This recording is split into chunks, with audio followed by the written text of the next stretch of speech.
सबसे पहले गुरु की फतेह, हमारे किसी का खासा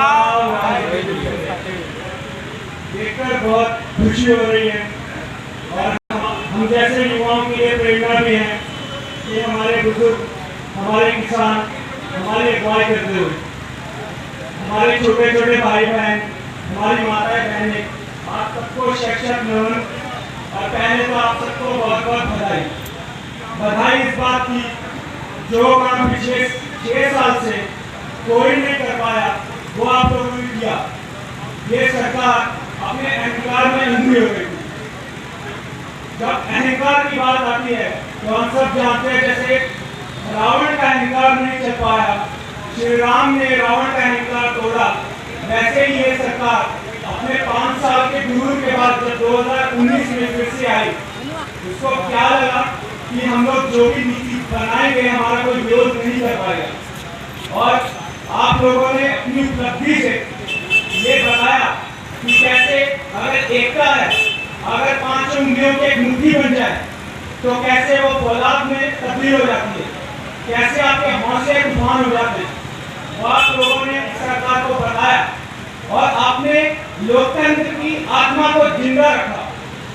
हम लोगों ने जैसे पढ़ा है, लोकतंत्र की आत्मा नहीं है कि लोकतंत्र जनता के लिए है, जनता सरकार से सवाल पूछ सकती है, ये उसका हक है। बट ये सरकार ने पिछले सालों में कोरोना कामयाब नहीं होने दिया। अगर सीए के ऊपर किसी ने आवाज उठाई उनको पाकिस्तानी बोला गया, अगर किसी स्टूडेंट ने आवाज उठाई तो उनको कहा गया ये टुकड़े टुकड़े कहेंगे, अगर किसान ने आवाज उठाई वो पंजाब से है बोले ये खालिस्तानी है। बट आप लोगों ने ये चीजों को अपने आड़े में आने, अपने रास्ते में नहीं आने दिया, बट आपने उसका हौसले से मुकाबला किया और ये आपकी सबसे बड़ी जीत है। पर ये जीत अभी सिर्फ लड़ाई की है, जंग अभी भी बाकी है। और हमारे देश में तो खतरा जो है वो 2 तरह के लोगों से है। पहली तरह के लोग जो अंग्रेजी प्रवृत्ति के हैं, ब्रिटिश प्रवृत्ति के हैं, फूट डालो राज करो, जैसे हमारी गवर्नमेंट है।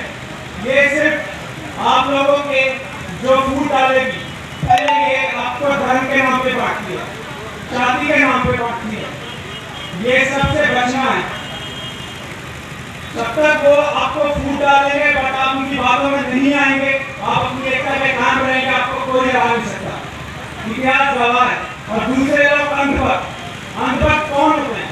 अंधभक्त वो होते हैं जो देखते हुए भी ये चीज गलत है, अपनी आत्मा को, अपने जमीन को मार देते हैं, अपनी रीढ़ की हड्डी को सीधा नहीं कर पाते, वो लोग अंधभक्त हैं। सरकार अगर आपका हक है सवाल करना, उनका ये दायित्व है जवाब देना। अगर आप सवाल कर रहे हैं, देश विरोधी नहीं है, आप लोकतंत्र प्रेमी हैं, ये चीज को ध्यान रखना है। और बात आई है किसानी की, 3 काले कानून।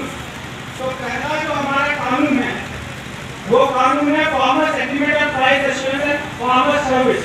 तो इस कानून के 2nd चैप्टर के जो 3rd पॉइंट है उसमें लिखा है कोई भी बंदा, ये जरूरी नहीं तो किसान है, ट्रेडर भी और पूंजीपति भी, वो कहीं भी जाके देश में अपनी फसल बेच सकता है। तो इसका क्या मतलब है? भारत में 85% से ज्यादा किसान 2 एकड़ से कम के हैं। तो वो कैसे एक जगह से कोई बिहार का किसान कैसे उत्तर प्रदेश में आकर अपनी फसल बेच सकता है? इतना ट्रांसपोर्टेशन का खर्चा कौन देगा? ये कानून किसानों के हक के लिए बिल्कुल नहीं है, ये सिर्फ पूंजीपतियों के लिए है। और उसी चैप्टर के 4th पॉइंट में लिखा है कोई भी बंदा जिसके पास पैन कार्ड है वो किसानों से अपनी फसल खरीद सकता है। पैन कार्ड आप जानते हैं बनाना कितना इजी है, पर कौन गारंटी करेगा कि वो जो बंदा, जो ट्रेडर जो आपसे आपका गेहूं अनाज खरीद रहा है, चावल खरीद रहा है, उसका पैसा वो दे देता है कि नहीं, इसकी गारंटी कौन देगा? ये गारंटी नहीं है। उसके बाद अगर कोई विरोध आता है तो आप सिर्फ एचएम तक जा सकते हैं। ये 4th चैप्टर के 12th पॉइंट पे लिखा है अगर जो भी एचएम की कमेटी ने फैसला किया उसके ऊपर सिविल कोर्ट का कोई हक नहीं है उसको चेंज करने का। ये पहला कानून है जिसके लिए पॉइंट्स है। दूसरा कानून है कॉन्ट्रैक्चुअल फार्मिंग। कॉन्ट्रैक्चुअल फार्मिंग में एक कॉन्ट्रैक्ट बनेगा, जैसे मेरे से पहले जो वक्ता थे उन्होंने भी सबने एक्सप्लेन किया कॉन्ट्रैक्ट फार्मिंग क्या रहता है। पूंजीपति या कोई भी ट्रेडर फार्मर के साथ, किसानों के साथ पहले ही एक कॉन्ट्रैक्ट कर लेगा कि आप ये फसल हमको देंगे, इस रेट में देंगे। बट एक साल बाद ये एग्रीमेंट की टर्म्स किसी उस कानून में नहीं लिखी कि उसकी क्वालिटी चेक क्या होगी। एक साल के बाद आप फसल लेके जाओगे, बोलोगे ये नहीं मेरी फसल, उसके ऊपर अगर वो पूंजीपति कहेंगे इसकी क्वालिटी सही नहीं है, 4000 में नहीं 2000 में खरीदूंगा, इसके ऊपर में आप सिविल कोर्ट में नहीं जा सकते। ये है दूसरा कानून। और तीसरा कानून सबसे बेकार है, ये एसेंशियल कमोडिटी एक्ट होर्डिंग।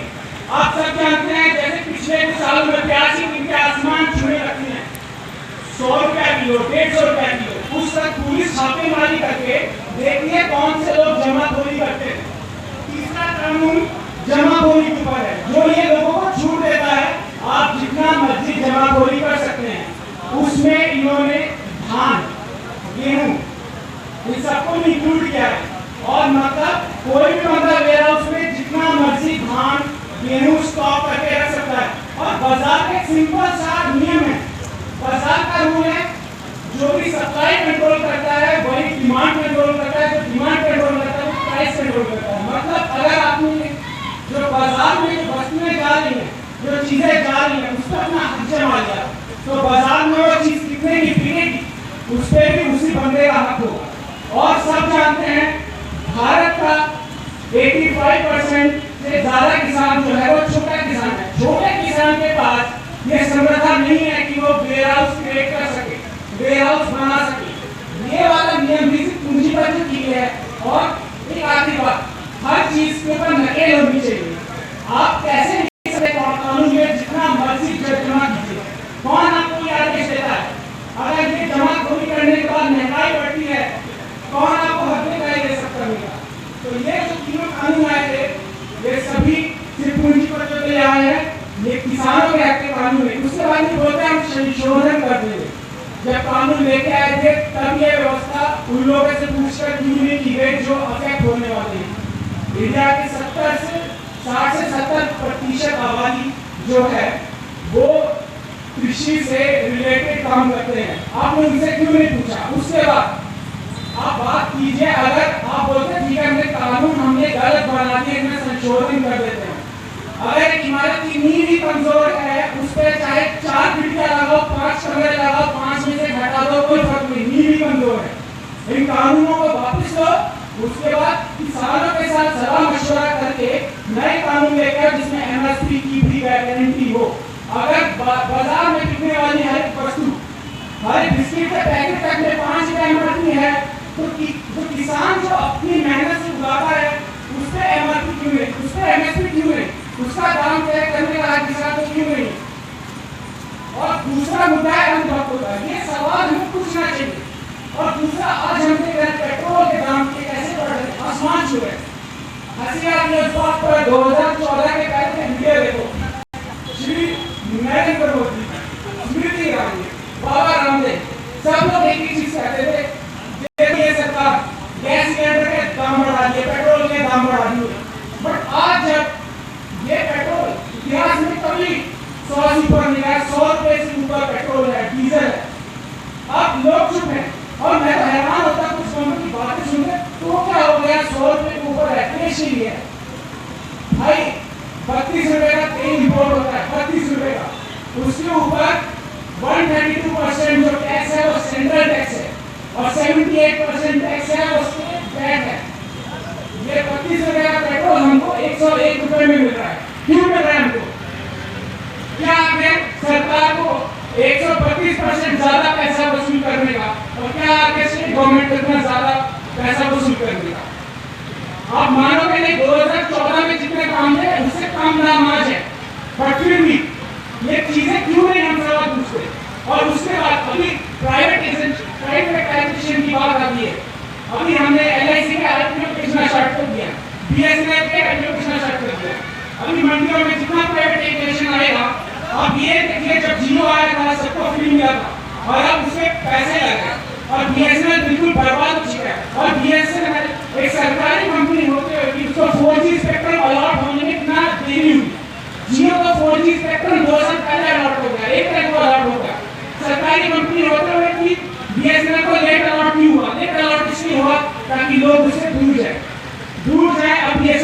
की कगार पे। आप मानोगे नहीं, 4 दिन पहले न्यूज आई है कि सरकार अलॉट करके कौन कौन से बीएसएनएल के हम लोग जो उसके एसेट्स हैं बेच सकते हैं।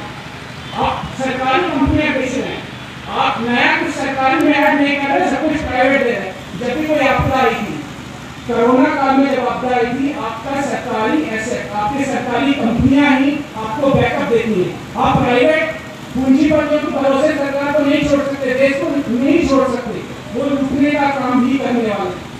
और अंत में मैं सिर्फ ये कहना चाहूंगा कि ये सरकार ने जो मीडिया को कंट्रोल करके रखा हुआ है, आप मानोगे नहीं, लगभग 200 से ज्यादा देश हो चुके हैं। यूएन की माने तो ऑफिशियली 195 में 195 देश हैं, उसमें से भारत का मीडिया का नंबर, कि भारत के मीडिया को कितनी स्वतंत्रता है, 145वां नंबर, 141। कितनी शर्मनाक बात है। हम बात करते हैं भारत को विश्वगुरु बनाने की, भारत आगे जाएगा, जिसके यहाँ मीडिया जो चौथा स्तंभ है, जो चौथा स्तंभ है हमारे देश का, उसका जो नंबर है 143वां नंबर है। क्यों? क्योंकि वो सिर्फ सरकार से सवाल नहीं करता। मीडिया का ये दायित्व है वो सरकार से सवाल करे, तुमने ये काम किया है, क्यों किया है? पर नहीं, ये तो ऐसे उसको शोकेस कर रहे हैं जैसे ये मीडिया वाले नहीं है, बीजेपी वाले नहीं है, और असल में वो वही है। और आखिर में बात आ रही है कि अभी ये आंदोलन सिर्फ सिंघू, टिकरी और गाजीपुर का आंदोलन नहीं है। तमिलनाडु में भी रैलियां हो रही हैं, बेंगलुरु में भी रैलियां हो रही है। आपको अपने सुना ही होगा, महाराष्ट्र में भी रैलियां हो रही, नासिक से हजारों किसान, लाखों किसान मुंबई गए थे रैली करने। अभी पश्चिम बंगाल में रैलियां हो रही है, मध्य प्रदेश में रैलियां हो रही। तो आप लोगों को बहुत बहुत बधाई। आपका ये आंदोलन अब जन आंदोलन के रूप में उभरा है। आपके इस आंदोलन को देखते हुए अभी जो बेरोजगार युवा है, उन्होंने भी अपनी आवाज उठानी स्टार्ट कर दी है। उन्होंने भी हैशटैग चलाने स्टार्ट किया, मोदी जॉब दो। ये नंबर 1 ट्रेंडिंग हैशटैग है, मोदी जॉब दो। तुमने बात किए थे, अभी जॉब दो। बैंक कर्मचारी 10 लाख से ज्यादा बैंक कर्मचारी अभी हड़तालों पर है। उनको हौसला आपको देकर मिला है कि अगर हमारे देश के किसान एकता के साथ शांति के साथ आंदोलन कर सकते हैं तो हम भी कर सकते हैं। पर सरकार को ये गलतफहमी नहीं होनी चाहिए कि अगर कोई शांत है तो वो कमजोर है। गुरु गोविंद सिंह जी पातशाह का एक दशम ग्रंथ में एक शब्द है, ना डरो हंसो जब लाए, ना डरो हंसो जब जाए लड़ो, निश्चय कर अपनी जीत को। आपने निश्चय किया हुआ है, आपको जीत जरूर मिलेगी। और श्रीमद् भगवद गीता का एक श्लोक है, उद्यम साहसम धैर्य बुद्धि शक्ति पराक्रम षडेते यत्र वर्तन्ते तत्र देव सहायः। उद्यम साहसम धैर्य बुद्धि शक्ति पराक्रम। जिस बंदे के पास ये 6 गुण है, उसकी देवता भी सहायता करते हैं। आपने हौसला नहीं छोड़ना और जीत हमारी होगी, निश्चय कर अपनी जीत करो। और हमेशा याद रखना है, श्रीमद् भागवत जी का श्लोक है, पै कहूँ को देख नहीं, ना है पै मानत आन। ना मैं किसी को भय देता हूँ, पर ना मैं किसका भय लेता हूँ। तो इस सब के साथ मैं अपनी वाणी को विश्राम देता हूँ और एक बार फिर से आप लोगों के चरण में नमन करता हूँ। और जो मेरे वीर भाई, मेरे बुजुर्ग अनशन में बैठे हैं, उनको नमन करता हूँ और अपनी इस जीत की अरदास करता हूँ। वाहेगुरु जी का खालसा, वाहेगुरु जी की फतेह।